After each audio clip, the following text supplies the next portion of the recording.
folks, Adam MacKintosh here, and I'm currently sitting with my little brother Ricky MacKintosh, aka one of the best people I know, aka musician, producer, Spora.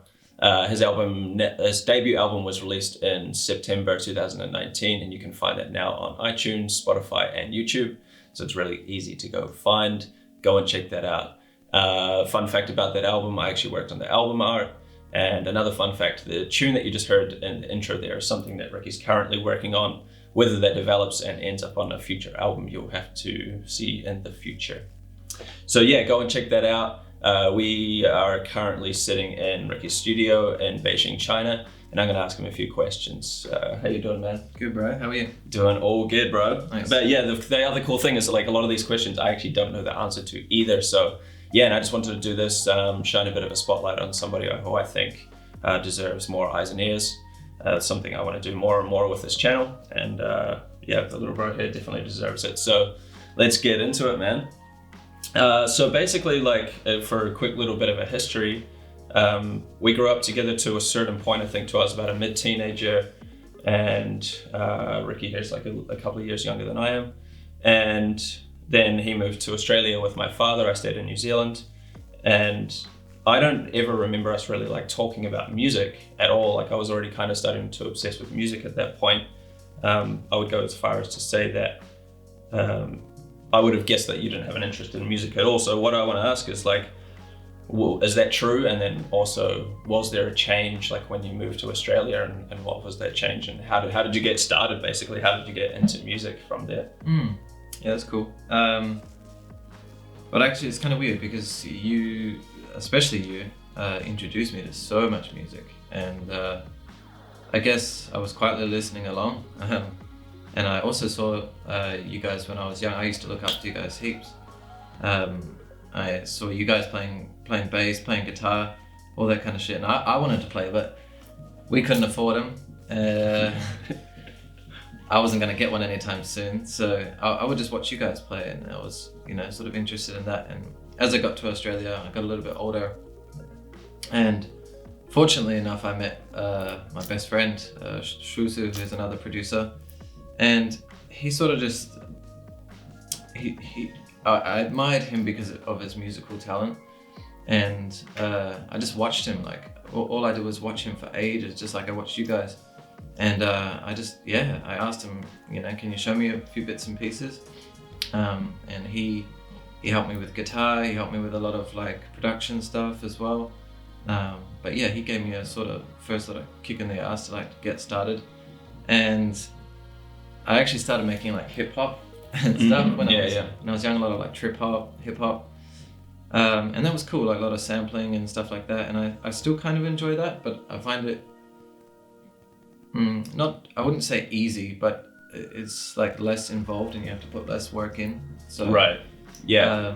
I can't really get into it these days, but yeah, in terms of music in general, I guess just watching. I just watched heaps of people. I've always loved music, but I just watched heaps of people. I wasn't one of those kids that started when they were 3 years old or anything like that. Yeah. But I just watched people, and I just enjoyed it so much, so I just wanted to like emulate who I looked up to. Yeah, right on. That kind of leads into my next question too. Also, by the way, if you can hear banging, that's like some construction or something going on upstairs, but Normal China. Yeah, we do it live. No. We'll do it live! Fuck it! But yeah, that leads into my next question. So at some point I myself moved to Australia, and we became a lot closer. Not only physically, but through, I think, just like as we got older, we realized that we had so much in common, especially, like music being one of the major ones, because it plays such a huge part in our lives. And when I first moved to Australia, that's kind of what I experienced. Is you were currently, I guess you had sort of like started producing at that point, probably, I don't know, to guess for like a year or so. Yeah. Just sort of getting into it. Obviously there's a lot to learn in that, so it's a slow process, but then so from then, basically what I experienced was you making some beats and like you say, doing the trip hop stuff, and then now moving into this more, and correct me if I'm wrong, I would say this sort of psychedelic, meditative, but also very like active listening too. Like if you guys go and check out the album, it's very like calming, relaxing. It's something that you could like meditate to, or even like fall asleep to at night. And and I mean that in a complimented Yeah, way. It's very like relaxing and calming, but also it's like very active as well. Like I wouldn't say it like, you know, you can actively listen to it. It's something that you could chuck on while you're whatever, hanging out, cleaning the house, doing whatever, you know. So going from hip hop to this genre, what would you say? Was there like a catalyst? Was there something that inspired you, or what was like the decision to go more in that direction and get out of hip hop, or to, you know, not go into anything else so far for that? I guess I had like really cool people around me, and I actually I had a few close friends around me that we wanted to start a band, and I had always been into this kind of music, and I was sort of trying to bring this influence into the band as well. So we started a band called Lucid Planet, which those guys are fucking awesome, and they're still going, and they're wicked. So yeah, go and check them out if you want to as well. We created the band, and we were doing like really kind of heavy, sort of like, I don't even know what to call it, like Rage Against the Machine or Primus, or I don't know what you would really call it. And it wasn't really our style for a while. So we all liked psychedelic music, you know. We all liked psychedelic rock or sort of trippy stuff, but we started to incorporate that into our music as well. And by the end there, it sort of got almost to a sound that I like now. But for me, having drums, guitar, bass, like your classic guitar, your classic band setup is a bit boring for me, to be honest. Sure. I like to use like a lot of foreign instruments, a lot of like ethnic stuff, a lot of percussion, all that kind of stuff. And I like to make like a more like worldy kind of sound, and I find that hard to get with guitars and just your bass and stuff like that. But for the way it started, it was just me branching off from Lucid Planet and sort of like really pushing for that more like ethnic kind of sound and going more in that direction.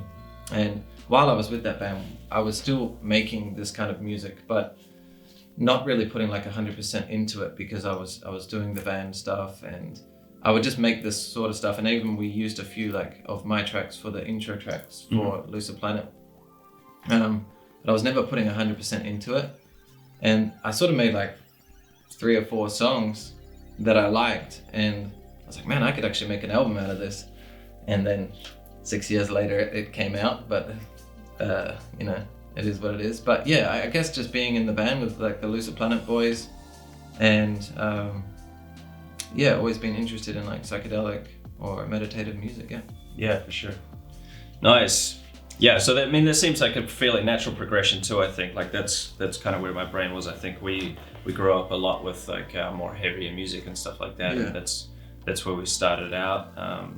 It seems like you went through the same process, but I think the same for me as well. Like as we listen to heavier music, you kind of go deeper and deeper into that, and then you find yourself on these genres like progressive rock and things like that as well, that are a little bit more exploratory of, you know, kind of trying to break the mold and stuff of songwriting and things too. So it sort of makes sense. There was a point in my life where I only liked metal. There was, I didn't like any hip hop.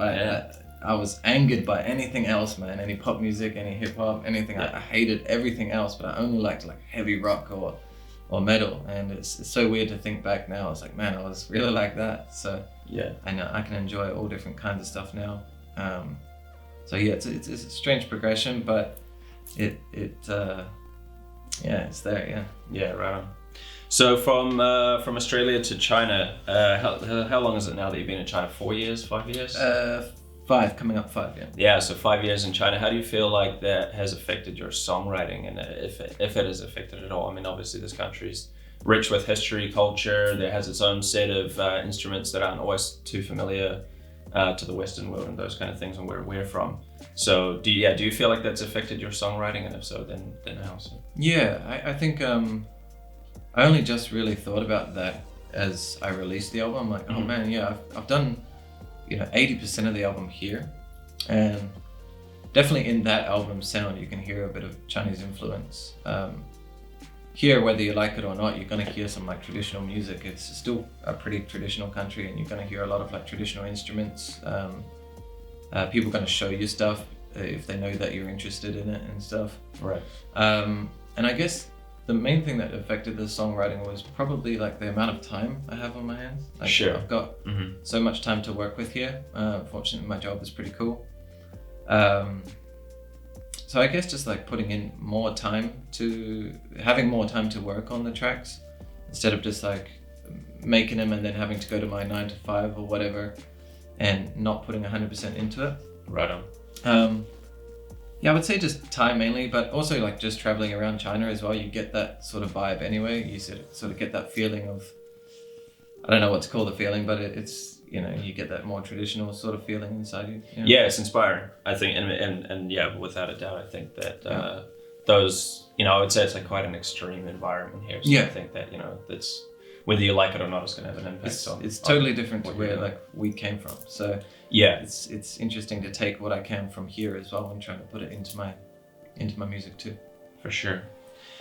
So what about goals for live performances? Do you have a vision of, you know, is it a thing that you want to do? Do you have a vision of how that's going to happen? And yeah, I mean, do you feel like it's possible and all this kind of things? Yeah, I've been asked that a fair bit. Are you going to play some shows and stuff? And actually, when I went back to Australia recently, I went to like a party in the bush, and I played a live DJ set there, and it seemed to go very well. So yeah, I really liked doing that, but also I would probably like to take this to like live instrumentation, especially the first album, because it's a bit more like catered to live instruments. I would love to do that live. I would like to do the whole album live, and maybe have some cool musicians join me to do that. Yeah. Hazel, a girl that played a lot of the keys on that album as well, she would like to join at some point too. So yeah, I'm thinking about it. I'm still not 100%, but yeah, I definitely would like to do some stuff live, and especially in Beijing too. I think it's like such a cool, like there's such a good slot to fit into here. People still like that kind of music here a lot. Have their traditional sort of roots, and I think if you could like keep it modern and nice, I think you could do pretty well in the scene here. Yeah. Nice, man. Looking forward. So finally, I'm just going to ask you, I mean, the basic standard question of what do we have to expect next? I know that you're currently working on a new album. Technically, these things take a lot of time. So yeah, basically you're going through tracks, you're starting to lay down some of these foundations for new songs. Of course, you're always writing, so those things happen naturally too. But I'm assuming the goal is to put out another album. But what can we expect for things like themes? Where do you want to take the music? Is it something that, you know, how do you want to progress in relation to the last album, for example? Yeah, talking about the live stuff just now, it kind of plays into the next album as well, because I want to do something that I can still do live. And it doesn't just sound like overly produced or sort of sounds like people are still playing in the album, you know. Right. This next album, hopefully, it's going to be faster than the other one. Sure. But who knows about that? Also, I'm not trying not to put any time limits on it, because it tends to like make it harder to write. And again, with my writing process, it's like sometimes I will write a song in 30 minutes and I'm like, wow, okay, that's done. But then other songs I will sit at my computer for hours and hours and I will never get anything done. So, yeah, right. So it's hard to put a time limit on myself anyway, or expected time. But I hope to get this done in about a year. And yeah, I think it's in terms of sound, I want to go a little bit more tribalish, if that makes sense. A bit more tribal. A lot more percussion in this next one. A lot more darker, deeper bass sounds. And I really want to get, I really want to get right into this one, because I think the last album I did is cool, but I didn't get what I really, really wanted out of it. I got something nice, and I think people have told me it's nice to listen to, but I feel I can go deeper. I can go more into my sound and what I really want to get out of it. So I have rough names and stuff for the tracks. I've done drafts that I'm working on, just the sound, getting what kind of sound I want, and trying to let this album be a bit more like glued together, cohesive and glued together. Mm-hmm. The other album, because I wrote that over 5-6 years, there's a lot of like different parts of my life as well. Right on. Yeah. So there's also a increase in production skill as well. So I can hear that throughout the album. I'm not sure if other people can, but hopefully this one I want to try and do it in a shorter time, so it's all quite similar and glues together a little bit better. Yeah, I feel you. And I think that's something that first albums quite often, I don't know if you would, like suffering from is not the right term, but I think you get what I mean. Like in the sense that, quite often those first albums are the ones that have been put together over years and years. And I think that, a lot of the good songwriting comes from those albums a lot of the time because the time has been taken, but the cohesiveness isn't always as strong as, like what you say, like trying to get something done within a shorter time frame. And I suffer from what every artist suffers from, being too critical of your own work, of course. Yeah, it's important. And I guess it just takes me a while to like digest and really like put something out there, not because I'm afraid of what other people think, it's because I think it's not done. Mm-hmm. And it will take me a year to finish a track that's probably already finished and it's probably already good to go, but it would still take me a year just to mull it over and like really like fine tune it until I'm ready or just sick of it and decide to put it out. But yeah, hopefully this next one is done a little faster. Yeah. Right on. Cool, man. I think we'll leave it there. I hate to cut it short, but unfortunately with uploading to YouTube and everything like that, these things, they have their time constraints. But it's been awesome chatting with you, man. It's been cool to like hear some of this stuff. I haven't, like I say, I didn't know all the answers to these questions. You're gonna hear noise, by the way. The cat is kicking shit off behind the camera. But yeah, man, it's been cool. It's been cool hearing these answers and figuring out some stuff that, like I said, I didn't know myself, and hopefully you guys enjoyed that. Please do go check out the album again at Visions by Spora. You can find it on iTunes, Spotify, and YouTube. So it's an easy find. Go check it out. Go have a listen, and hope you guys enjoy. Cool. Peace.